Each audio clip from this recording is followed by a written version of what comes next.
Voilà, on est aujourd'hui le mercredi 17 mars, le 2 Nissan. On continue notre cours sur Parshat Vayikra, sur l'interprétation, le décodage, ce que représentent aujourd'hui les korbanot, ce qu'on appelle donc les sacrifices. Donc on avait suffisamment introduit déjà dans les deux précédents cours toutes ces notions-là. On a terminé, si je ne me trompe pas, le cours d'hier en expliquant que le bakar et le tson, le gros et le petit bétail, faisaient allusion à deux types fondamentaux de nature humaine, ce qu'on pourrait appeler les matérialistes et les artistes. Quand je dis artistes, j'inclus jusqu'aux rabbins aussi, c'est-à-dire tous ceux qui ne s'occupent pas véritablement de la dimension matérielle, concrète de ce monde, mais qui sont là pour l'embellir, c'est-à-dire apporter une dimension qui est, comme on l'avait expliqué, beaucoup plus féminine, qui s'appelle l'habit, et l'habit représenté donc par le tson, par le mouton, car du mouton nous ne pouvons rien récupérer d'autre que l'habit. Bien sûr, il y a le lait comme dans la vache, mais ce n'est pas ici le sujet. Donc le mouton est l'animal dans la Torah qui symbolise l'habit, alors que la vache est l'animal qui symbolise le travail des champs, donc la transformation du monde et la dimension matérielle. On avait expliqué hier que le korban, c'est tout simplement, au niveau du décodage, la nature humaine. Chacun d'entre nous, selon sa nature, doit l'apporter vers Havaïe, c'est-à-dire doit élever sa nature au-dessus des limites de sa propre nature. Car nous avons expliqué que c'est justement ce que la Torah nous enseigne lorsqu'elle nous met en garde contre le fait d'apporter un korban à Elohim uniquement, c'est-à-dire si un homme veut servir Dieu en restant limité à l'intérieur de sa propre nature, puisque Elohim désigne Dieu tel qu'il respecte et se limite lui-même à l'intérieur de la nature du monde, lorsqu'un homme veut apporter un korban à Elohim, c'est-à-dire lorsqu'il pense qu'il peut servir Dieu sans rien toucher à sa propre nature, à ce moment-là, il se met en danger, il se détruit, il détruit le monde. Bien au contraire, un homme doit dépasser sa propre nature, donc atteindre Havaïe, et non rester limité au niveau d'Elohim. Alors tout le problème est de comprendre ce que signifie dépasser sa nature. Est-ce que ça veut dire changer complètement de nature? Est-ce que ça veut dire nier sa nature? Est-ce que ça veut dire refouler sa nature, massacrer sa nature? Qu'est-ce que cela signifie? Parce que ce que j'ai dit jusqu'à présent, je ne pense pas que c'est quelque chose, on pourrait dire, qui est un chidouche, une nouveauté propre au judaïsme. Je pense que toute pensée qui se respecte, toute sagesse qui se respecte, toute religion qui se respecte, comprend que l'on demande à l'homme de s'élever au-dessus de ses propres limites. Donc à ce niveau-là, ce que j'ai expliqué hier peut être un tronc commun même à des approches non juives. D'ailleurs, j'avais fait remarquer, je le réexpliquerai, j'avais fait remarquer dès le premier cours que le korban ne concerne pas que le peuple juif, puisque la preuve, on apprend le korban dans la Torah des non-juifs, comme Noach par exemple. Donc pour bien nous faire comprendre que la notion représentée par le korban n'est pas spécifiquement juive. Mais par contre, ce qui va être spécifiquement juif, ou on pourrait dire Torah, c'est la manière dont cette sublimation, cette transformation de la nature va être décrite quand on a bien sûr les clés pour décoder, et c'est ce qu'on va commencer à expliquer tout de suite. Alors d'abord en dehors du texte, puisque la plupart des notions que je vous apprends cette semaine sont des notions klalim, des notions, on pourrait dire, fondamentales, qui dépassent tel ou tel endroit du texte, mais qui sont des clés pour comprendre finalement tout le livre de Vayikra. Alors, je vais vous faire remarquer aujourd'hui, et on pourra le voir plus tard dans le texte, que finalement un korban, quel que soit le korban, je parle animal, se compose toujours de trois parties, qui sont la chair de l'animal, la graisse de l'animal et le sang de l'animal. Quel que soit le korban que nous apportons, nous verrons que la Torah s'intéresse à sa chair, à sa graisse et à son sang. La chair qui est appelée dans la Torah Bassar, la graisse qui est appelée dans la Torah Chelev, et le sang qui est appelé Dam. Quand on parle de graisse ici, on parle de ce qu'on appelle, comme je vais l'expliquer aujourd'hui, la graisse interdite, comme le sang. Ce ne sont pas toutes les parties grasses dans la bête qui sont interdites à la consommation, mais certaines graisses, celles qui sont à certains endroits, ce n'est pas maintenant le but et le sujet du cours, mais celles qui sont à certains endroits décrits très précisément dans la loi juive, sont interdites à la consommation, même si elles proviennent d'un animal cachère. Et l'interdiction est très très grave, autant que celle de consommer du sang. Ce sont les deux interdictions alimentaires les plus graves, puisqu'elles sont chayav karet, c'est-à-dire que l'âme est coupée, l'âme est retranchée de sa racine lorsqu'un homme mange de ces aliments-là. Alors bien sûr, il va falloir comprendre pourquoi, ce sera une partie du cours. Comment se fait-il qu'à l'intérieur de tout animal cachère se trouvent deux parties qui sont absolument interdites à la consommation et dont l'interdit dépasse tous les autres types d'interdits? Par exemple, celui qui mange du porc, même cuit avec du beurre, donc il fait deux interdits en même temps, la consommation d'un mélange cuit de lait et de viande et en plus la consommation de porc, malgré tout, enfreint une interdiction nettement moins grave, bien qu'elle est énormément grave, nettement moins grave que celui qui mangerait de la graisse d'un animal permis, ou qui consommerait du sang d'un animal permis. Donc il va falloir comprendre comment se fait-il qu'à l'intérieur d'un animal interdit, un animal permis, on retrouve malgré tout des parties qui sont gravement interdites, au point que si on les mange, l'âme est retranchée. Donc, je reviens maintenant sur ce que j'explique. Tout animal apporté, on va d'abord maintenant commencer à expliquer à partir de l'animal, après on va décoder. Tout animal doit donc être décomposé en trois dimensions, en trois parties, qui représentent bien sûr chacune d'entre elles un aspect de la nature humaine, puisqu'on a déjà posé la correspondance depuis deux cours, animal égale nature humaine. Il y a donc dans la nature humaine une partie qui s'appelle bassar. Ici, on ne parle que d'animaux permis, car nous ne pouvons apporter qu'un animal permis. Donc, le bassar représenterait, dans sa correspondance par rapport à la nature humaine, la partie de la nature humaine permise, c'est-à-dire donc positive.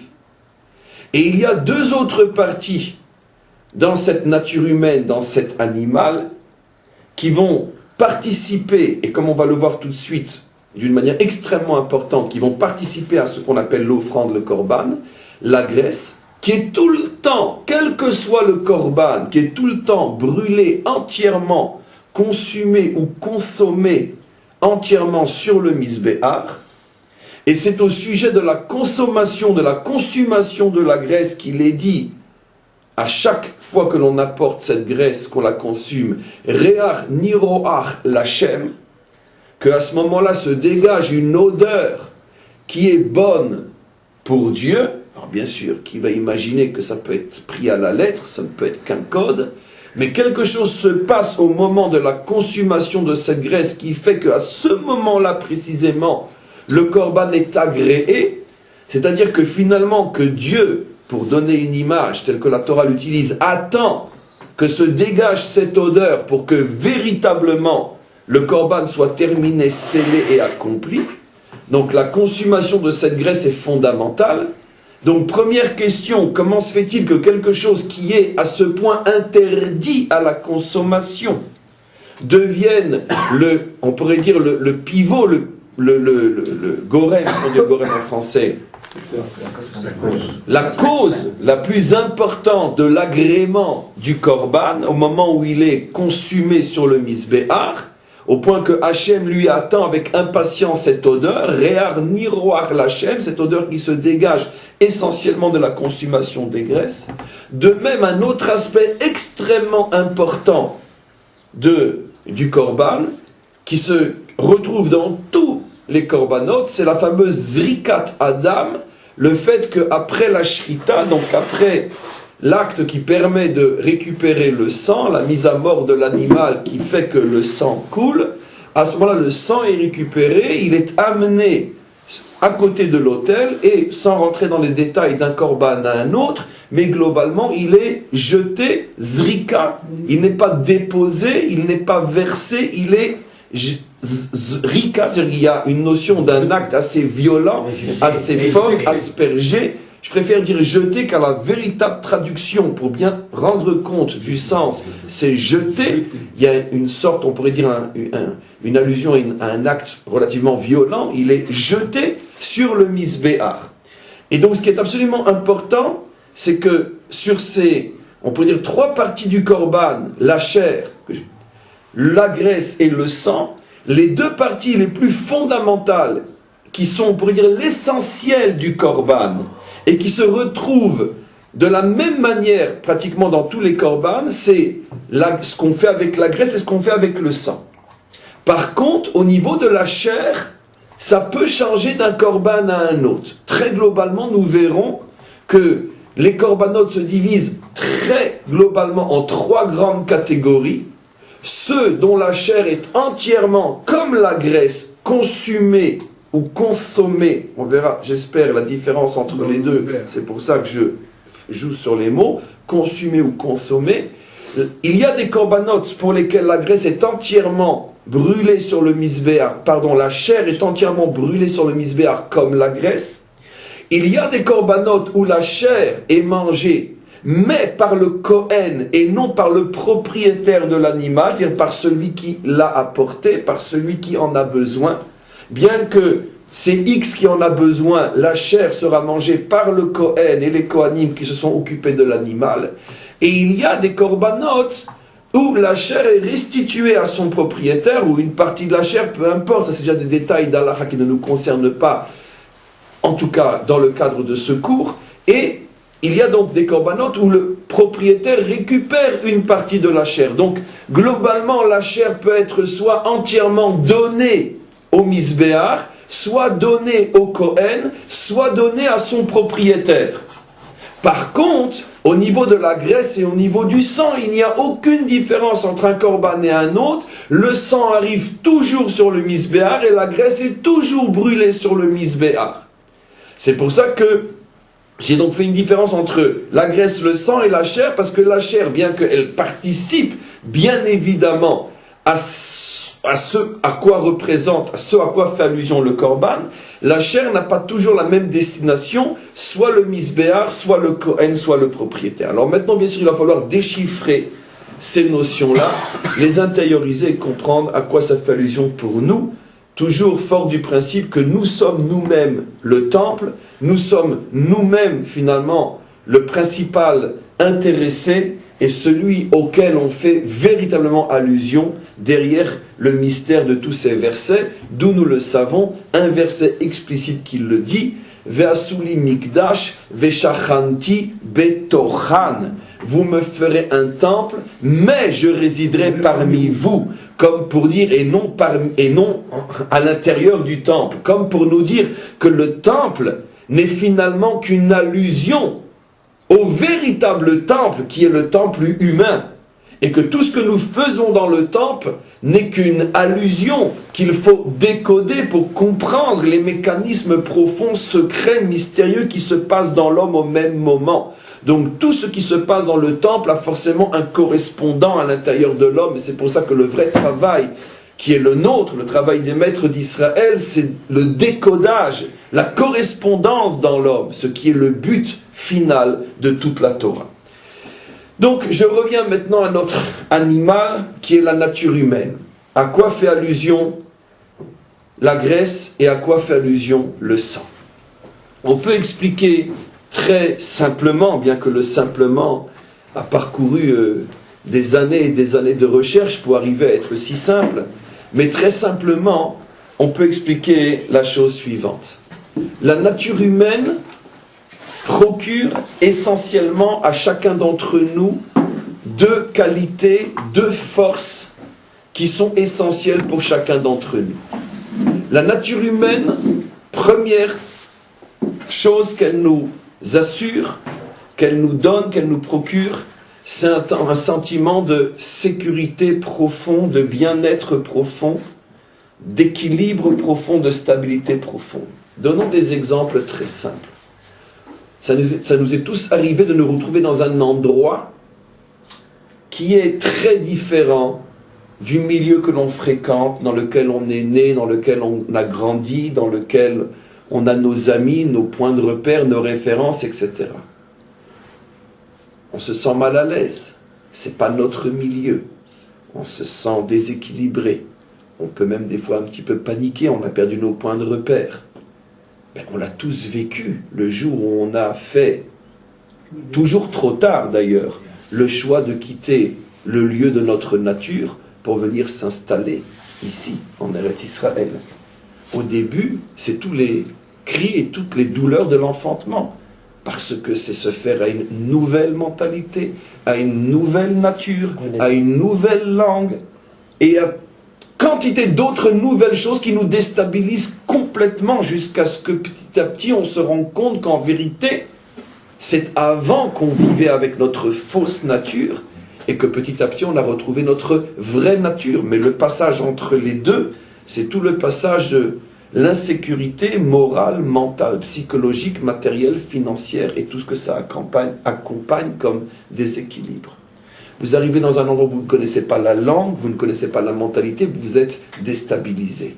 Par contre, vous êtes avec les vôtres qui parlent votre langue, qui comprennent vos allusions, qui devinent à mi-mot votre sourire, vous vous sentez bien.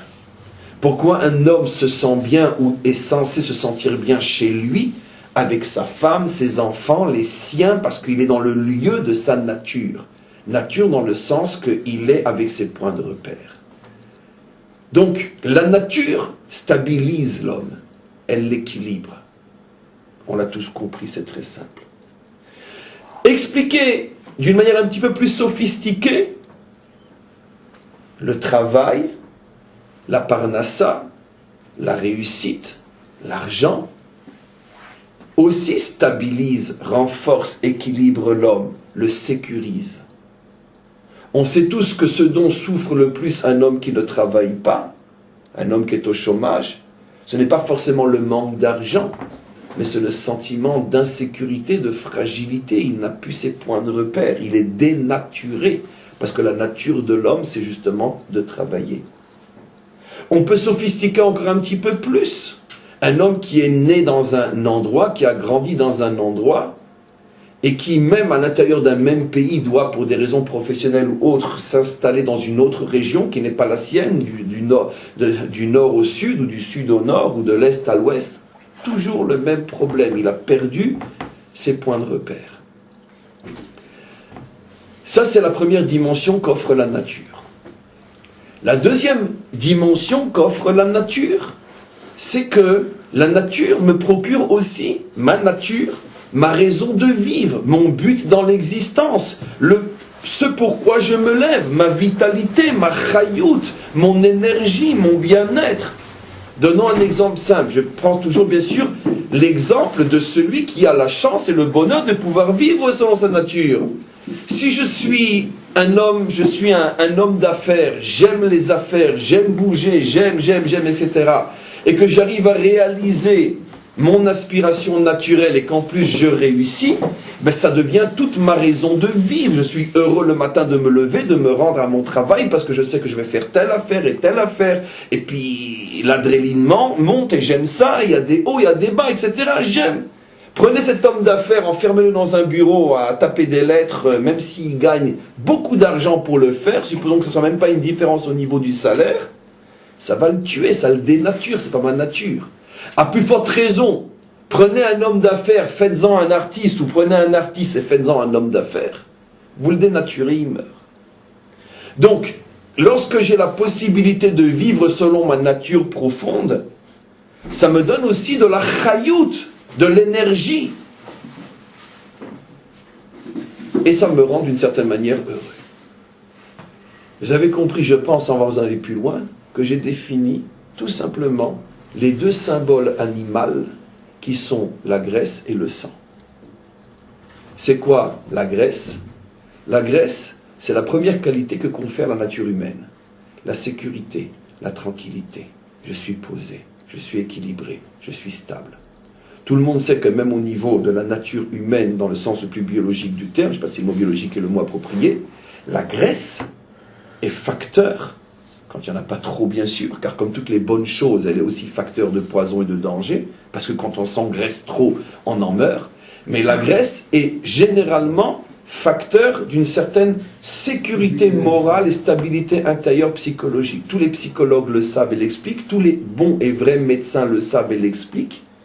Et quand on combat par exemple la graisse dans l'homme, parce qu'elle donne du cholestérol ou autre, il faut faire aussi très attention de ne pas tomber à l'autre extrême, parce que des fois on détruit complètement quelqu'un en le privant de toutes ses graisses.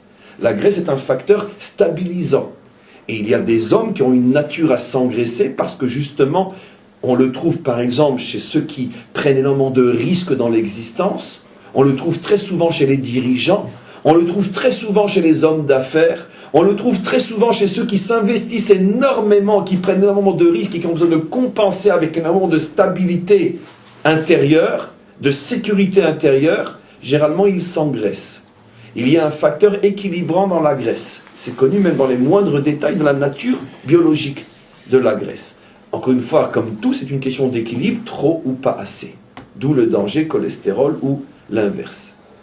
Donc, la graisse, ce qu'on appelle le chelev, est le symbole de l'assurance, de la sécurité que procure la nature humaine. Le sang, le dam, la vitalité, la chayout, est le symbole de ce que la nature humaine apporte à l'homme, sa propre raison de vivre. Je vis selon mes aspirations, je vis en harmonie avec mes désirs profonds, qui sont le reflet de ma nature profonde. Maintenant, ce qu'il va falloir comprendre après cette, je pense, magnifique explication, très simple, mais ô combien la traduction exacte et précise de ce à quoi fait allusion la Torah. Comment se fait-il que ces deux parties de l'animal, même cachères, sont interdites à la consommation, rendent celui qui les mange, chayav karet, retranché, son âme est déconnectée, et au contraire, ce sont les deux parties essentielles qui sont le tronc commun de tous les corbanotes que l'on retrouve, quel que soit le korban. Il y a toujours, on jette le sang sur le misbéar et on brûle la graisse sur le misbéar. Alors, pourquoi on passe d'un état à l'autre? C'est très facile à comprendre. Ce que la Torah ici met en évidence, c'est quelque chose je pense qu'après la fin du cours, on aurait préféré ne pas entendre. Tellement c'est nous, c'est chacun d'entre nous, et tellement après le cours d'aujourd'hui, je pense qu'on ne pourra pas ressortir comme on est rentré. Finalement, posons-nous la question, car personne ne nous entend, et soyons honnêtes avec nous-mêmes. Véritablement, qu'est-ce qui me procure mon sentiment de stabilité, de sécurité, de bien-être, d'être sûr, d'être confiant, etc. Est-ce que c'est l'argent que je gagne? Est-ce que c'est l'argent que j'ai mis de côté? Est-ce que c'est le fait que je suis propriétaire à Jérusalem d'un appartement qui vaut au moins $1 million, donc il ne peut rien m'arriver de très grave, je peux toujours le revendre? Est-ce que c'est l'héritage que j'attends? Est-ce que c'est ta? Ou bien c'est véritablement parce que je sais que quoi? Que je suis entre les mains d'Hachem. Qu'est-ce qui me procure réellement mon sentiment de sécurité, de stabilité? Ça dépend des hommes. Alors ça dépend des hommes, c'est dit parce que ça n'engage à rien. Mais dans la réalité, ça ne dépend pas des hommes. Tous les hommes, y compris moi, parce que je pense, j'essaie d'être honnête et j'ai pas peur de le dire, ne sentons pas véritablement que notre véritable et unique source de sécurité, c'est ce que lui décide.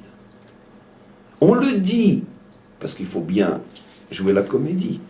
Mais je ne parle pas de ce que je dis, je parle de ce que je ressens. La preuve, si en 5 minutes je perds tout, dans quel état je suis? Normalement, si quand j'avais tout, j'étais persuadé que de toute façon je ne tiens que sur lui. Donc même si je perds tout, rien n'a changé, je n'ai jamais tenu sur ce tout. Comment se fait-il que n'importe lequel d'entre nous, s'il perd tout, s'effondre, même s'il finira par se relever? Mais pourquoi il s'effondre? Parce que ça prouve qu'au moment où sa maison s'est effondrée, il s'est effondré, parce que finalement, sa graisse, c'était sa maison. Sa source sécuritaire, sa sécurité sociale, c'était sa maison. C'était son compte en banque, c'était ses affaires qui marchent bien, c'était tout ce que vous voulez, peu importe, c'était ça qui le tenait. Peut-être aura-t-il fallu que sa maison s'écroule pour qu'il se rende compte lui-même qu'il portait un masque d'émouna, un masque de confiance en Dieu, un masque de bitachon. Il croyait qu'il était véritablement un homme d'émouna. Et finalement, le fait que sa maison se soit écroulée, qu'il se soit écroulé avec elle, lui fait tout simplement comprendre que finalement, ce qu'il n'y a rien de grave à le comprendre. Mais au moins tu comprends que finalement tu n'étais pas si croyant que tu le pensais. Ou peut-être que ça n'était qu'une pensée, mais ce n'était pas vécu. Le sang, c'est ma raison de vivre, c'est ma vitalité, c'est la même chose. Comment se fait-il que si du jour au lendemain tu ne peux plus faire ce qui t'apporte tellement, tu t'écroules? Mais je ne comprends pas, tu peux étudier la Torah, tu peux servir Hachem, tu peux faire des mitzvot. Mais prenons un exemple simple. Quelqu'un travaille, mais en même temps étudie la Torah et fait des mitzvot. Son travail marche, son travail rapporte, son travail il l'aime, mais de même il aime étudier la Torah, il aime faire des mitzvot, il aime aussi la dimension proprement juive en lui. Si on lui pose la question, pendant une semaine, tu ne pourras pas aller au travail et tu ne gagneras pas d'argent. Ou pendant une semaine, tu ne pourras pas aller au cours de Gemara ou de Chumash ou du Rav Dinovitch ou du Rav Tartompion, peu importe. Tu peux choisir entre les deux.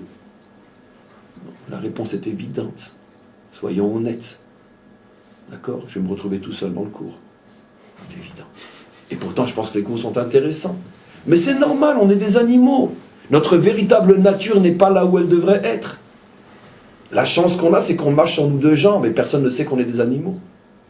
Et donc on peut faire croire qu'on est des hommes. Mais tout le monde sait à l'avance le choix qu'on ferait si on devait choisir entre les deux.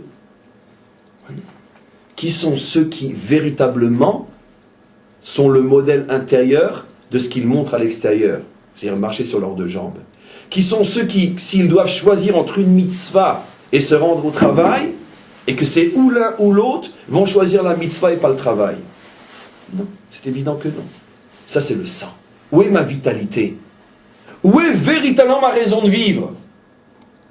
Dans le tennis que je vais faire, dans le foot que je vais voir, dans la pétanque que je vais faire, ou dans l'étude à laquelle je dois me rendre? Où est ma vitalité? Ça, c'est le sang et ça, c'est la graisse. La sécurité et la vitalité. Sécurité, la graisse, vitalité, le sang.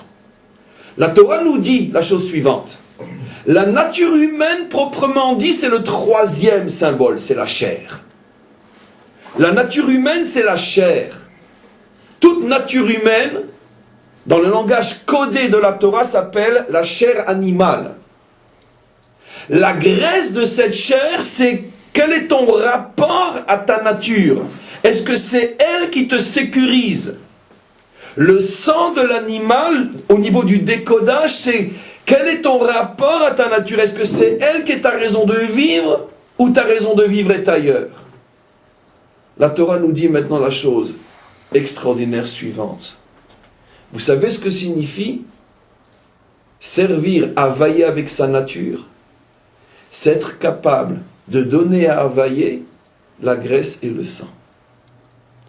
C'est-à-dire d'arriver à vivre au niveau de sa nature humaine, mais en lui donnant la graisse et le sang. C'est-à-dire en comprenant que ma véritable sécurité, ce n'est que lui, et ma véritable raison de vivre, ce n'est que lui. Ma véritable sécurité, ce n'est que lui, c'est la graisse que je lui offre. Ma véritable raison de vivre, ce n'est que lui, c'est le sang que je lui offre. Et ça, c'est un korban fait à availler. Quelle est maintenant la traduction décodée de surtout n'apportez pas un korban à Elohim? Si tu sers Dieu, par exemple, tu es en train d'écouter un cours de Torah, tu es en train d'étudier toi-même, mais que ton portable, que tu as eu quand même la décence de mettre sous silencieux pour ne pas déranger le cours, te dérange dans ta poche, et puis que tu regardes et que tu vois que c'est ton associé qui t'appelle, et que tu sors du cours pour aller voir ce qui se passe, et qu'éventuellement même tu n'y reviendras pas parce qu'on t'appelle pour te rendre au travail, À ce moment-là, au moment où tu étudiais, tu as apporté un korban à Elohim et non à Havaïe. Je vous ai dit, on ne ressortirait pas du cours de la même manière. Vous savez, c'est pour ça que j'ai tellement d'ennemis. Et donc, pourquoi? Parce que la preuve, c'est que ta sécurité et ta raison de vivre n'est pas donnée à Hachem. Puisque tu paniques, tu as peur, il te dit viens tout de suite, tu n'es pas capable de lui dire non, je ne viens que dans une demi-heure, non, je regrette. Dis-moi, je te pose maintenant la question inverse. Si tu étais au bureau et qu'on t'appelle pour venir compléter un minyan, tu sortirais de ton bureau même si le Rav te dit c'est très urgent? On a besoin d'un dixième pour dire le Kaddish? Tu sortirais de ton bureau? Non seulement tu ne sortirais pas, mais tu te mettrais en colère contre ce rabbin pédant ou culotté qui a osé te téléphoner en pleine affaire pour aller dans un cimetière compléter un minyan. Il me prend pour qui? Pour un mort-vivant? D'accord. Mais le pauvre rabbin, lui encore, c'est un idiot. Mais imaginez-vous que la pauvre épouse, qui se fait encore des illusions, téléphone à son mari pour dire « Je me sens pas bien, mon chéri, je t'en prie, rentre à la maison. » Il va rentrer, il va fermer son bureau, il va tout laisser en plein milieu. Donc quand c'est le contraire, tu comprends qu'on lâche pas. Alors pourquoi tu lâches quand c'est le cours? Pourquoi tu lâches quand tu es en pleine mitzvah? Eh bien pourquoi? Parce que tu n'as pas apporté de korban. Ou si tu as, oui, apporté un korban, puisque tu es en train d'étudier avant que le téléphone sonne, mais tu as apporté un korban à Elohim, non à Havaïe.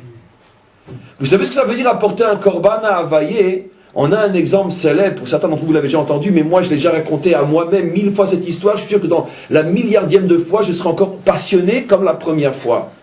C'est l'histoire du Chafetz Chaim, qui, comme on le sait, il y a plus d'un siècle, tenait une yeshiva à Radin, en Lituanie. Tenir une yeshiva de 30, 40, 50 étudiants en Lituanie à 100 ans, c'était plus dur que de traverser 10 fois la mer aller-retour. Il n'y avait pas d'argent, il n'y avait rien. Comment faire? Mais comme c'était un très grand maître, son nom avait déjà traversé la mer, et un ancien petit jeune de Radin, qui avait lui quitté la Lituanie, et qui était parti aux États-Unis, comme ça se faisait déjà à cette époque-là, et qui avait fait fortune aux États-Unis, qui avait entendu parler du grand Chafetz Chaim qui vivait à Radin, le village ou la ville, sa ville natale, a voulu revoir sa Normandie, comme dans le film, je vais revoir ma Normandie, etc. Il est reparti voir sa Normandie, mais aussi avec de gros chèques plein les poches, pour pouvoir donner à ce grand maître dont il était fier, le maître de ma ville de naissance. Et il se rend à la maison du Chafetz Chaim, et il toque à la porte, pour voir le maître. Le problème c'est que le Chafetz Chaim, bien qu'il étudiait et enseignait toute la journée, avait un moment dans la journée, où plus que dans les autres moments, il ne bouge pas de son étude, quoi qu'il arrive. Pour qu'au moins un moment, il étudie jusqu'au bout. Et c'était un homme très occupé, donc il ne pouvait pas tous les moments étudier jusqu'au bout. À ce moment-là, il frappe à la porte, le riche en question. La femme ouvre, elle voit tout de suite, elle comprend en un quart de tour ce qui va se passer pour son bon et méritant mari. Elle court chez son mari et dit « Il y a un juif, un riche américain qui est là, il faut que tu le reçoives tout de suite, il veut te voir. » Le mari répond « Dis-lui que je suis mort. » Vous imaginez la rabbinite, une vraie femme juive, comme dans le temps, comme on en aimerait aujourd'hui. Ezou Isha Kshera Osar et Tzon Baala, une femme vertueuse fait la volonté de son mari, ça veut dire lorsqu'elle en a un, parce que la plupart des femmes juives aujourd'hui n'ont plus de mari, donc c'est pour ça qu'elles ne font pas sa volonté. Donc elle avait un vrai mari devant elle, et donc elle retourne chez le riche et elle lui dit « Écoutez, je suis désolé, mon mari est mort. » « Oh, excusez-moi, vous auriez dû me dire tout de suite, vous êtes parti pleurer dans le coin, excusez-moi, je ne savais pas, vraiment, je suis... Bon, je reviendrai, lui-même, il est choqué, il s'en va. Bon, il fait un tour dans sa ville natale, il va voir sa maison natale, etc. Et puis arrive l'heure de Mincha, il se rend à la synagogue. Et puis tout d'un coup, en dernier, il voit tout le monde se lever, rentre un petit homme, il mesurait 1m58, il mesurait le Chafetz Chaim, tous mes grichons, etc. Il rentre, tout le monde se lève, puis il dit, mais qui c'est? Ben, c'est Rav Israël, le Chafetz Chaim, ne connaissez pas. Là, il est choqué, il est vraiment très étonné. Comment qu'on lui a fait un coup comme ça? Lui, il vient, il se déplace. Bon, il dit rien. Il attend la fin de Mincha, et il va voir le Chafetz Chaim, il lui dit, mais écoutez, mais que ça veut dire, un homme comme vous, comment votre femme m'a dit que ça m'a gâché toute ma journée? Comment vous pouvez dire que vous étiez mort? Vous êtes bien vivant. Il dit, mais pas du tout. Mais pas du tout. Ma femme n'a pas menti, c'est moi qui lui dis de vous dire. Parce qu'effectivement, quand je suis avec Hachem, je me considère pour tout ce qui est en dehors de cette relation-là comme mort. Et c'est ce qui est marqué dans la Torah. Zot ha-Torah, Adam ki yamut baroel. C'est un verset explicite. Quand un homme étudie la Torah, il doit se considérer comme s'il était mort à ce moment-là, mort pour les autres. Il n'y a plus que lui et Hachem. Donc vous imaginez la fin de l'histoire. Quand ce riche-là a compris en face de qui il était, il n'y avait plus suffisamment d'argent dans ses poches. Il a donné beaucoup plus que ce qu'il avait prévu au départ. Mais peu importe. C'est-à-dire que quand on sert Dieu véritablement, on ne perd jamais rien. On croit qu'on perd ce moment et finalement on gagne 10 fois plus à la fin. Mais c'est sûr que le Christ ne l'a pas fait pour ça. Ça c'est clair. Mais donc, ça c'est un homme qui apporte un korban à Havaïe. Ça veut dire qu'il arrive véritablement à dire à Hachem, mes graisses et mon sang, je te l'offre. C'est-à-dire que c'est toi et uniquement toi, ma seule source de sécurité et de vitalité dans ce monde. Tout le reste, c'est l'emballage. On peut s'en passer aussi. Car c'est sûr qu'apporter un diamant dans une petite boîte en velours bien faite, c'est très agréable. Mais finalement, je veux dire, apporter le diamant sans la boîte ou la boîte sans le diamant et demander à la femme de choisir. Elle choisira le diamant sans la boîte, parce que c'est quand même l'essentiel. Donc c'est sûr et évidemment sûr que tout ce qui dans ce monde nous apporte sécurité, vitalité, etc., ça c'est la boîte. Mais le diamant à l'intérieur, c'est ce que lui décide. Et si lui décide le contraire, rien ne tient. Donc c'est pour ça que la chair est permise. Jamais et jamais et jamais la Torah ne nous dira de sacrifier notre chair dans le sens de se séparer de la chair. De vivre comme un moine ascète sur une montagne et se détourner de ce monde matériel et de ne servir que Dieu. Bien évidemment, la chair est permise à la consommation, mais à la stricte et unique condition que tu sois capable à n'importe quel moment d'offrir la graisse et le sang à Hachem. Et c'est pour ça que la graisse et le sang, si on les mange, on est passible de karet. Comment est-il possible, je vous pose la question, mes amis, maintenant, regardez là, l'autre partie du cours. Comment est-il possible que si je mange du porc, la chair de porc, j'enfreins une interdiction infiniment moins grave, bien qu'elle est extrêmement grave, elle reste infiniment moins grave que si je mange de la graisse d'un animal permis? Comment c'est possible? Comment c'est fou. Lui est permis, sa graisse est plus grave que la chair du porc est entièrement interdite. Comment c'est possible? Eh bien, je vais décoder devant vous. La chair du porc fait allusion à une action qui, dès le départ, est interdite. La graisse de l'animal kasher fait allusion à un sentiment qui, lui, est interdit, mais à l'intérieur d'un acte qui est permis. J'explique. Quand je vole, je fais un acte qui est interdit. La correspondance, j'ai mangé du porc. Lorsque je travaille et je réussis dans mes affaires, et que je sens que rien ne pourra plus m'arriver tellement j'ai d'argent de côté, ça, c'est manger de la graisse d'un animal permis.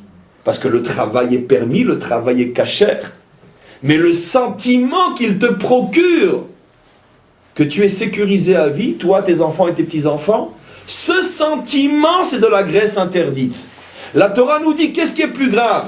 Et ça, c'est le paradoxe fou que seule la Torah ose dire, si on sait le comprendre. Je vous pose la question, vous avez devant vous deux hommes.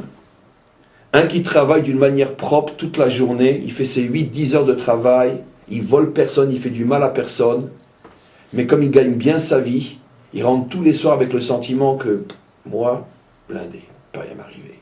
J'en ai tellement de côté, peut rien m'arriver. Et l'autre qui gagne sa vie en volant. Lequel est le plus grave? Évidemment, au niveau de la conscience morale universelle, tout le monde va dire le voleur. Le voleur. Parce que le voleur, il vole. Et l'autre, il travaille, et alors il réussit, il a le droit de penser que rien ne pourra lui arriver. Eh bien, il fallait être la Torah d'Israël et les maîtres d'Israël pour interpréter et dire que non. au niveau d'un regard profond, essentiel, véritable, c'est le premier qui est le plus en danger. Pourquoi? Parce que le premier s'installe dans une situation où finalement, il ne reviendra plus jamais vers son Créateur. Il va toujours servir son argent. Tandis que le deuxième, comme il vole et qu'il est dans une situation qui est anormale, qui n'est pas naturelle pour un homme normal, tôt ou tard, il finira par avoir un déclic, un réveil, se dire, mais attends, mais où je suis? C'est pas possible. Le fait d'être dans une situation de faute peut paradoxalement te ramener plus facilement à Dieu que si tu es engraissé dans une situation apparemment tout à fait cachère. Mais mon travail, il est cachère, ma viande, elle est cachère. Oui, mais quel sentiment ça te procure? Où tu en es avec la graisse? Bien engraissé. Plusieurs comptes en banque et suffisamment de sécurité apparente pour croire que tu n'as plus besoin du bon Dieu. Mes amis, combien de fois je vous ai rapporté ce que disent nos maîtres au sujet du serpent? Le Nachash a eu comme malédiction qu'il rampe à terre et qu'il mange la poussière du sol. Nos maîtres posent une question typiquement juive, c'est-à-dire avec une pointe d'humour typiquement juif, et ils disent, bon, on aimerait bien tous être un serpent. Quelle malédiction! Il n'a même pas besoin de se baisser pour ramasser sa nourriture. Là où il se trouve, là où est sa tête, il mange. Où est la malédiction? Même pas l'effort de se baisser, même pas l'effort de prendre la fourchette et la mettre dans l'assiette. Qu'est-ce que répondent les maîtres d'Israël, qui savent avoir un tel humour, mais d'un autre côté qui ont une telle profondeur dans leur réponse? Ils disent, c'est ça la plus grande des malédictions. C'est qu'il n'a jamais besoin de lever les yeux vers le ciel et dire, Hachem, aide-moi. Puisqu'il a tout tellement facilement. C'est ça la malédiction. C'est qu'il vit dans l'illusion totale qu'il n'a plus besoin d'Hachem. Ça, c'est la malédiction. Vous comprenez? Et donc c'est ça la graisse interdite. Cette graisse-là, elle te rend chayav karet, elle te coupe complètement du divin. Du vrai divin. De la véritable émouna. Et c'est pour ça donc qu'il faut la porter sur le misbéar. Maintenant, pour conclure le cours d'aujourd'hui, ou presque, on va voir la différence qu'il y a au niveau de la manière d'apporter ces deux interdits qui sont la graisse et le sang. La graisse, on la brûle complètement, et le sang, on le jette, avec un acte qui montre une certaine forme de violence. On le jette sur l'autel, on ne le jette pas à terre. Non, c'est pas qu'on se débarrasse, non. Il y a une sanctification, puisqu'il est jeté sur l'autel. Mais il faut qu'il arrive sur l'autel avec un acte, on pourrait dire, de jet. Tandis que la graisse est déposée et brûlée. Pourquoi on ne jetterait pas la graisse aussi, ou peu importe? Pourquoi on ne jetterait pas le sang dans le feu aussi? Peu importe. La différence, elle est énorme. Dans la manière dont un juif doit apporter son sentiment de sécurité et sa vitalité à Hachem. Et j'explique. La graisse est entièrement consommée sur le misbéar.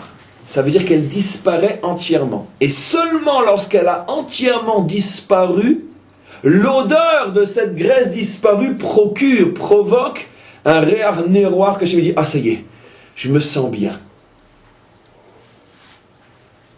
Les maîtres font une comparaison inimaginable. Écoutez un petit peu jusqu'où ils vont. Le Talmud rapporte que quand quelqu'un se sent très très mal, c'est vrai jusqu'à aujourd'hui, mais simplement que dans le Talmud, ça veut dire que c'est codé, ça fait allusion à beaucoup d'autres choses que ce qui est dit.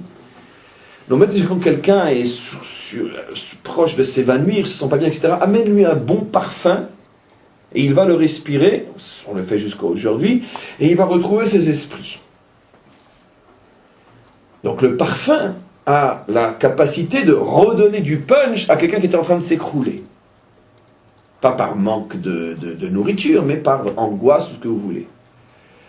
Les maîtres disent, c'est un petit peu la même chose avec Hachem. Le fait de consumer la graisse et que Hachem respire le parfum, ça lui redonne son punch. Ça lui redonne son kavod. Ça lui redonne sa place. Parce que rien n'enlève autant la place d'Hachem dans ce monde. Et rien ne fait qu'il se sente, au niveau de l'image, aussi mal que le fait qu'ils voient que les hommes s'imaginent que toute leur sécurité vient de leur réussite matérielle. et des graisses que cela procure. C'est ça ce qui met Hachem dans une situation d'affaiblissement total. Mais ils ne se rendent pas compte que tout vient de moi et que je pourrais faire comme ça et que tout bascule. Mais ils ne se rendent pas compte. On le sait tous, on est suffisamment âgés pour savoir comment une vie peut basculer en une fraction de seconde. Mais jusqu'à quand les hommes vont vivre dans ce fantasme de croire que ça ne dépend que d'eux? Comment? Et donc ça affaiblit le divin. Mais quand on consomme les graisses et qu'on les détruit complètement et on les offre à Hachem, merci pour ce miroir, merci, je retrouve mon souffle grâce à ça. Ça veut dire que de tous les cadeaux, mes amis, qu'un homme peut faire à Hachem, le plus grand de tous, celui qui lui fait le plus de bien, c'est quand Hachem sent que véritablement, malgré toutes les illusions possibles terrestres, un homme sait, sent et fait savoir à Hachem qu'il n'a que lui. À ce moment-là, ça redonne à Hachem véritablement toute sa force, tout son kavod, toute sa dignité. Et c'est pour ça que les graisses sont entièrement consommées, parce qu'il n'y a pas de place pour un petit peu de graisse dans un homme. C'est pas, j'ai besoin de toi à 70%, mais moi je prends 30. Sois déjà content, je te donne 70. Tu sais, les autres, ils te donnent rien. D'accord? Non. Hachem prend tout ou rien. Parce que tant que tu gardes 1% pour toi, de sentiment, de croire que ça dépend de toi, à ce moment-là, tu vis encore dans une telle illusion que mieux vaudrait que Hachem ne te le montre pas. À quel point, en une fraction de seconde, tout peut basculer. Et c'est justement Mida Keneged Mida. Toi, tu veux garder encore quelques pourcents. Ben, je vais te montrer quand même ces quelques pourcents en une seconde peuvent disparaître. Donc ne garde rien. Place entièrement ta confiance en lui. Au niveau confiance, il demande du 100%. Au niveau concret, il demande que 10%. Alors justement, ça c'est le sang. C'est la chair. Tu as très bien compris. Au niveau sentiment, comment tu as appelé ça mieux que moi? Au niveau concret. Non, du sentiment, tu as dit au début. Au niveau de la confiance, il demande du 100%. Il n'y a pas de demi-mesure dans la confiance. Tu as parfaitement compris. Vous devez avoir 100% confiance en moi et uniquement en moi. Et si vous ne gardez rien que 1% pour vous, vous êtes encore à l'extérieur. Ce n'est pas encore un korban. C'est pour ça que toute la graisse est consommée. Au niveau du sang, qui représente la vitalité, qui représente, on pourrait dire, l'action de l'homme, et en hébreu, c'est tellement magique que le mot l'argent et le mot sang se disent de la même manière, dam, damim. Ce n'est pas tout le sang qui va sur le misbéhar, ce n'est qu'un verre qu'on récupérait du cou de la bête. Pas tout le sang va sur le misbéhar, c'est qu'un verre sur des litres et des litres de sang.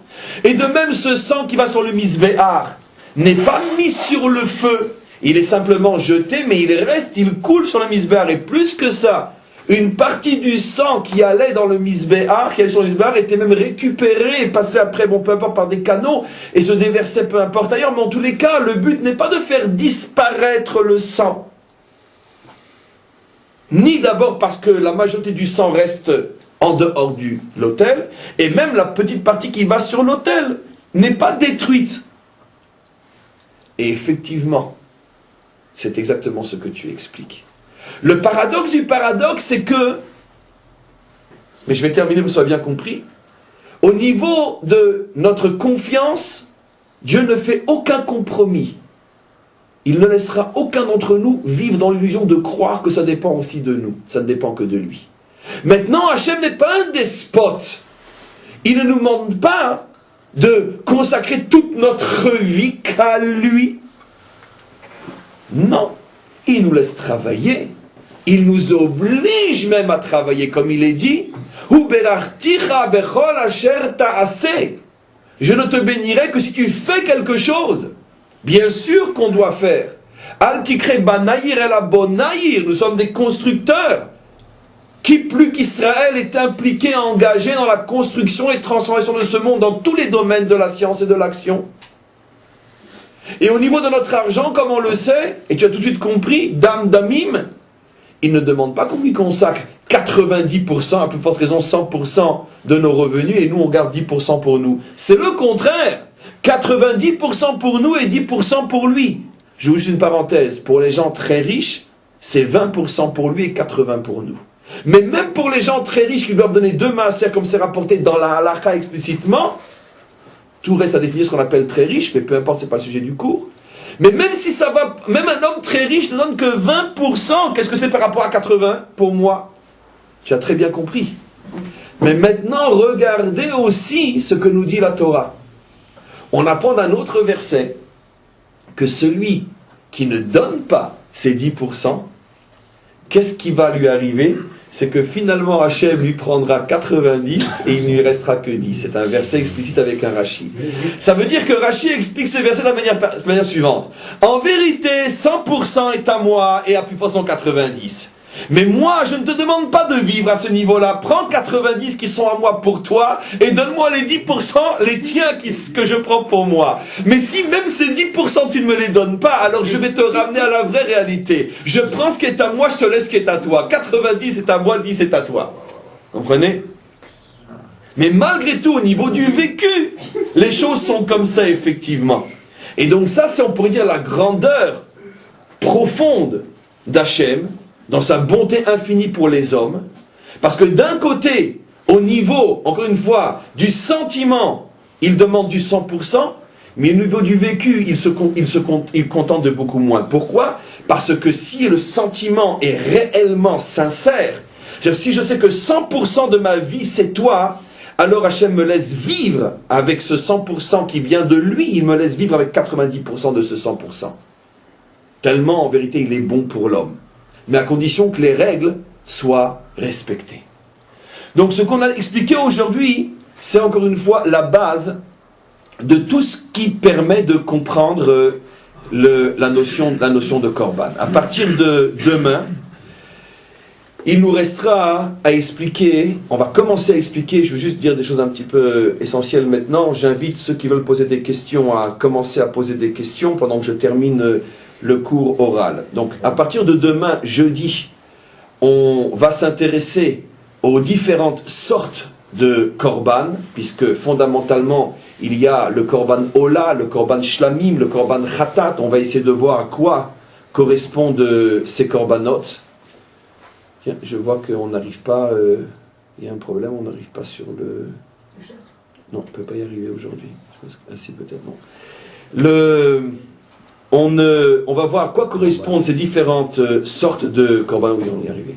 À quoi ces différentes sortes de korbanot? Je tiens aussi à préciser que la semaine prochaine, normalement on commence Parshat Tzav, mais comme Parshat Tzav, donc qui est la paracha de la semaine prochaine, est en vérité pratiquement le prolongement de la paracha qu'on a commencé aujourd'hui, les deux parlent globalement des korbanot, sauf que ça se divise sur deux parshiot. Donc on continuera la semaine prochaine, avant Pessah, à parler des korbanot, à la fois sur Vaïkra, à la fois sur Tzav, parce que les deux parshiot, plus ou moins, parlent de la même chose. Donc on ne va pas, comme on le fait d'habitude depuis des mois, couper véritablement chaque paracha en soi. On va considérer que ces deux premières parachiotes ne sont en vérité qu'une seule parachiote. Donc il est possible que la semaine prochaine, on continue à avoir des notions qui sont dans Parashat Vaïkra, car de toute façon, elles se retrouvent dans Parashat Tzav. Est-ce qu'il y a une question ici? Oui. Au niveau du peuple, à l'époque du temple, comment on peut imaginer, ou est-ce qu'on peut imaginer que le peuple savait la différence qu'il y a entre le sang, la partie grasse, etc., au niveau symbolique, pour pouvoir qu'il y ait en conséquence une transformation? Je pense très sincèrement que dans les meilleures années, ça veut dire décennies, voire beaucoup plus de l'époque du temple, une grande partie d'Israël savait, connaissait ces secrets. N'oublions pas que le Talmud témoigne du fait que pendant toute la période du premier temple, il n'y avait pas moins que 600 000 prophètes en permanence à l'intérieur du peuple juif. Chacun avait des milliers d'élèves. Ce ne sont que les prophètes. N'oublions pas qu'il y avait aussi ce qu'on appelle des chachamim. N'oublions pas que le Talmud nous rapporte que le père de David Améler, rien que lui, Yishai, avait 600 000 élèves comme les hommes adultes qui sont sortis d'Égypte. Non, pendant toutes ces périodes-là, le Ham Israël était à un très haut niveau de chorma et de connaissance profonde des choses. N'oublions pas ce qu'a pu être l'époque du roi Salomon. Et même à l'époque du deuxième temple, c'est l'époque florissante des écoles de Tanaïm, où il y avait des dizaines de milliers de maîtres, dont le plus petit d'entre eux était 1000 fois plus grand que le plus grand d'entre nous aujourd'hui, comme le disent les maîtres du Talmud eux-mêmes. Les maîtres du Talmud qui viennent après l'époque de la Mishnah disent que la différence entre eux et les maîtres de la Mishnah est du même type que la différence qu'il y a entre un âne et un homme. Et ce sont les maîtres du Talmud qui parlent. Donc il semblerait que les choses ne sont pas si claires qu'on le pense. L'histoire, on pourrait dire classique, ne nous a pas rapporté toute la vérité. Mais quand on creuse un petit peu, on s'aperçoit que notre peuple a atteint des niveaux de sagesse inimaginables pendant les périodes des deux temples. Vous me poserez peut-être la question la plus importante, alors comment ils ont été détruits? Je répondrai très brièvement, parce que ce n'est pas le sujet du cours, que le monde a été créé sur le principe du libre arbitre, et plus les forces du bien sont élevées, plus les forces du mal le sont aussi pour garder un équilibre. Et dans ces époques-là, il y avait, on pourrait dire, des forces contraires extrêmement puissantes qui s'acharnaient de l'intérieur et de l'extérieur contre notre peuple et qui malheureusement, d'une certaine manière, sont arrivées à prendre le dessus.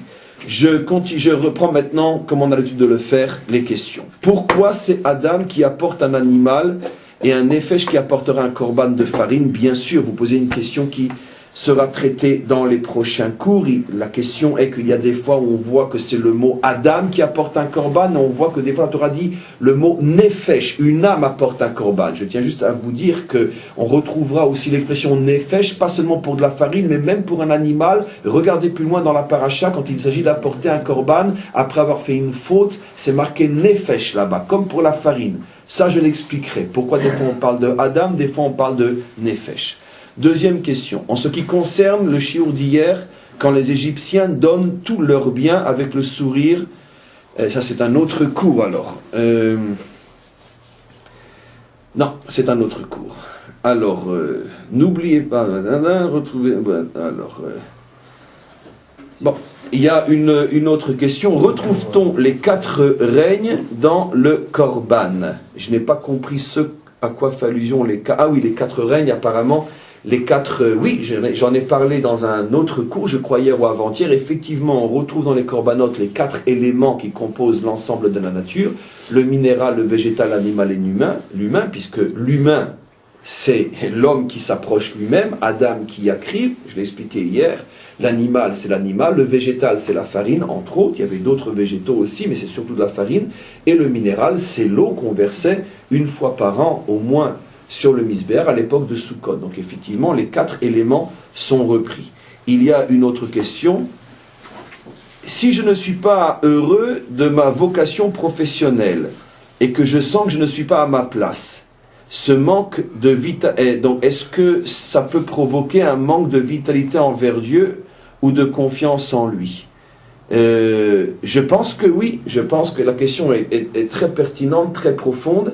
Parce que ce n'est pas du tout ce dont on a parlé dans le cours. On a parlé plutôt qu'un homme réussit au niveau de sa propre nature et malgré tout doit offrir la graisse et le sang de cette réussite à Dieu. J'ai expliqué et décodé.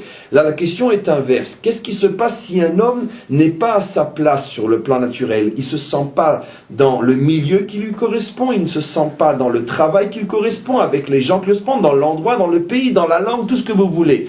Est-ce que ça peut avoir une influence au niveau de son service divin que finalement, puisqu'il est déséquilibré ici, il sera déséquilibré là? Je pense effectivement que oui. C'est un autre cours que je n'ai pas fait aujourd'hui, mais je pense effectivement que oui. Je répondrai très brièvement que c'est ça, entre autres, la véritable explication de ce qu'on appelle la bracha. Qu'est-ce que c'est la bracha? On veut tous la bracha.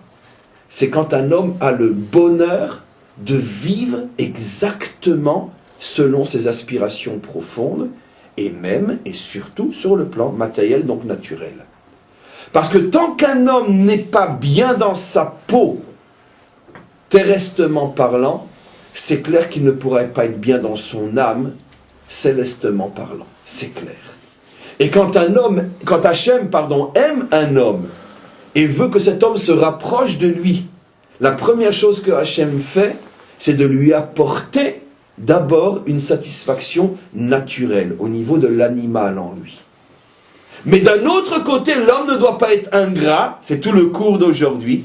Si tu sens que tu fais partie de ces élus, de ces bénis, sur lesquels s'est posée la bénédiction, et que véritablement tu es heureux de ta vie terrestre, alors ne sois pas ingrat. Redonne à Hachem la graisse et le sang. C'est tout le cours d'aujourd'hui.